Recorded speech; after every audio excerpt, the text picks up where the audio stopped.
अगले एपिसोड के शुरुआत में ही हमको फैंटम टावर दिखाया जाता है जहाँ पे लू और सुयान और मास्टर फू आए हुए थे और मास्टर फू से लू और सुयान पूछते हैं कि ये कौन सा टावर है और ये टेबलेट कैसे है। तो जिस पे मास्टर फू बताते हैं ये फैंटम टावर है जहाँ पे सारे पावरफुल डिसाइपल की साइडो होती है और उससे लड़के तुम जीत सकते हो। एक टेबलेट में उन साइडो का नाम है तो दूसरे में जिन्होंने उनसे लड़ा है और अगर तुम लड़ते हो जीतते हो तो दूसरे टेबलेट जिसमें चैलेंजर का नाम है उसमें तुम्हारा नाम आ जाएगा और जितने ज्यादा ऊपर जाते जाओगे उतना तुम्हारा नाम ऊपर जाता जाएगा। ठीक यूट्यूब की रैंकिंग जैसे जैसे कि तुम लाइक सब्सक्राइब करते जाओगे और मेरा चैनल लोगों को दिखता जाएगा। समझ रहे हो ना। और इतना बोलने के बाद भी अगर किसी को समझ में नहीं आएगा तो सीधा बोलने तो लाइक सब्सक्राइब कर दो ना यार, जल्दी से अपना भी चैनल पहुंचा दो ऊपर जल्दी से। चैनल को बोल रहा हूँ मुझको नहीं। जिसको सुन के यार बोलता है अच्छा तो आज तो मैं इस टेबलेट में अपना नाम सबसे ऊपर ले जाऊंगा और पूरे सेट का सबसे फर्स्ट पर्सन टॉप डिसाइपल मैं ही बनूंगा। जिसको सुन के पीछे से एक डिसाइपल बोलता है आए बड़े फेंकने वाले, क्या सोचते हो तुम कोई मजाक चल रहा है कि बच्चों का खेल चल रहा है। वहाँ लड़ना है और मौत का सामना करके अपनी जान हथेली में लेके अपना नाम इस टेबलेट में लाना है। कोई मजाक नहीं चल रहा है, उन साइडों से लड़ना कोई हंसी मजाक का खेल नहीं है। समझ में आ रहा है बच्चे। और तुम तो अभी तक बॉडी रिफाइनरी के 9th लेवल में रखते हो और तुम बोलते हो इतने पावरफुल लोगों को यूं ही हरा दोगे और स्टोन टेबलेट में पहला स्थान ले जाओगे। है ये मजाक नहीं है तो क्या चल रहा है। समझ में नहीं आता कैसे कैसे और कहां से लोग मुंह उठा के इस सेक्ट में चले आते हैं। जिसको सुन के लोग बोलती है तुम कहना क्या चाहते हो, सीधा सीधा बोलो, गोल गोल घुमाना जलेबी जैसा बंद करो। तो ये सुन के डिसाइपल बोलता है अरे नादान लड़की, तुम्हें महान लिंसी का नाम टेबलेट में कहीं दिख रहा है। तो लू उसको देखने लगती है और वो कहीं नहीं पाती। वो बोलती है मेरे को तो कहीं नहीं दिख रहा है। तो वो बोलता है जरा सबसे नीचे देखना। जैसे लू देखती है अरे हाँ ये कौन है जो सबसे नीचे है, ऐसे लू बोलती है।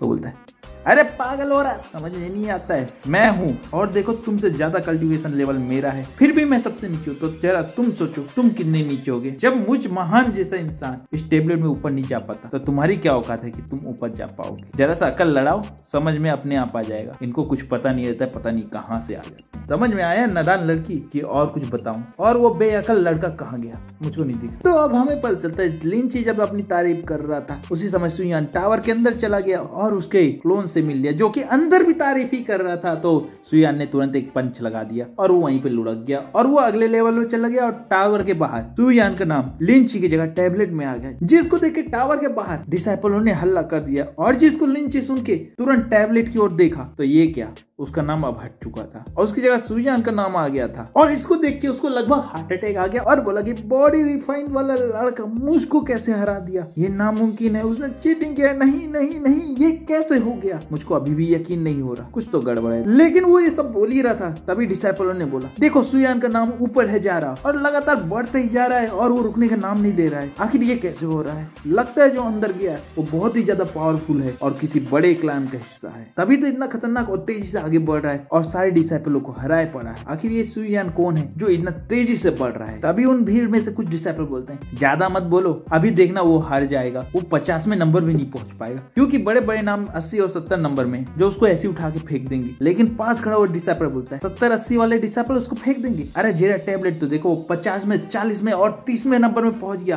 कितना तेजी से वो आगे बढ़ रहा है। कुछ तो बोलने से पहले सोचो और पहले देख लो। और डिसाइपलों में बस इतना ही हल्ला बचा था तो एक डिसाइपल बोलता है वो 10th लेवल में पहुंच गया है, अब वो टॉप 10 से लड़ने जा रहा है, क्या अब वो रुक जाएगा कि उसको भी हरा देगा। दूसरा डिसाइपल बोलता है टॉप 10 से जीतना तो मुश्किल ही नामुमकिन है। इतने में दूसरा डिसाइपल बोलता है ओ भाई जरा टेबलेट की ओर तो थोड़ा देख लेना है, फिर बोलना है कि क्या मुमकिन है कि नामुमकिन है। और वो देखता है और इसी में हमें अंदर का सीन दिखाया जाता है जहाँ पे सुयान टॉप 10 से लड़ रहा था और अपनी टेक्निक को पहली बार वो यूज करते हुए दिखाया जाता है। इसका मतलब हाँ टॉप 10 वाले थोड़ा सा टक्कर उसको दे सकते हैं लेकिन वो भी अंत में हार ही जाता है और लिस्ट में उसका नाम और ऊपर जाने लगता है। जिसको देख के बहुत सारे डिसाइपल अपना बाल पकड़ के नोचने लगते हैं और ओवर एक्टिंग करके बोलने लगते हैं ये कैसे हो रहा है, आखिर ये चमत्कार कैसे हो रहा है, कोई भूत क्या जादू कर रहा है। और बाहर इतना डिसाइपलों का हल्ला चल ही रहा था कि सुयान 3रे नंबर में पहुंच जाता है और 3रे नंबर को भी एक मुक्के में हरा देता है और फिर दूसरे नंबर के डिसाइपल से लड़ने जाता है जो तलवार से उसके ऊपर वार करता है लेकिन उसको भी हरा देता है। अब बाहर जब सारे डिसाइपलों ने ये देख लिया तो उन्होंने बोला कि आखिरकार सुयान को सिर्फ एक ही पर्सन रोक सकता है, जो टॉप 1 में है वही सिस्टर सुयान को हरा सकती है। अगर वो नहीं हरा पाई तो तुम्हें याद है ना सिस्टर सुई ने क्या बोला था, अगर कोई भी मेरे क्लोन को हरा देगा तो मैं उसको अपना मास्टर मान लूंगी, उसकी सेवा और उसको फॉलो हमेशा करूंगी। तो डिसाइपल बोलता है क्या ऐसा सच में सिस्टर सुई करेगी। इतने में सिस्टर सुई वहां आ जाती है जो टेबलेट को देख रही थी और अंदर सुयान और सुई की फाइट शुरू होने वाली थी। और सीनियर सिस्टर सुई को बाकी डिसाइपलों ने भी नोटिस कर लिया था, तो इसलिए वो चुप हो गए और धीमे धीमे आपस में बात करने लगे, क्योंकि वो डर रहे थे कि कहीं सुयान की बात करने के चक्कर में उनका ही बैंड ना बच जाए। अब सिस्टर सुई की क्लोन भी अंदर सुयान के ऊपर आक्रमण करने के लिए बढ़ती और साथ में बोलती, अगर तुमने हरा दी तो आज से तुम मेरे मास्टर हो गए और तुम जो बोलोगे मैं वही करूंगी। ये सुनकर सुयान बोलता है, अच्छा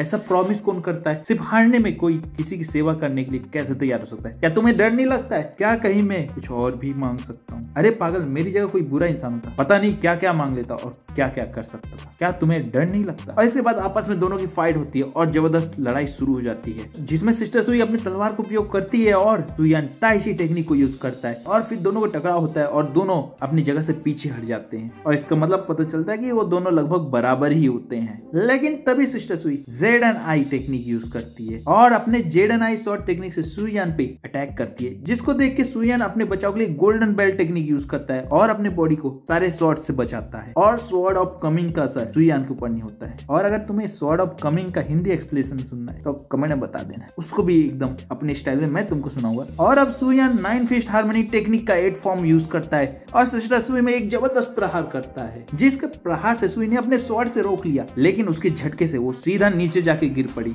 और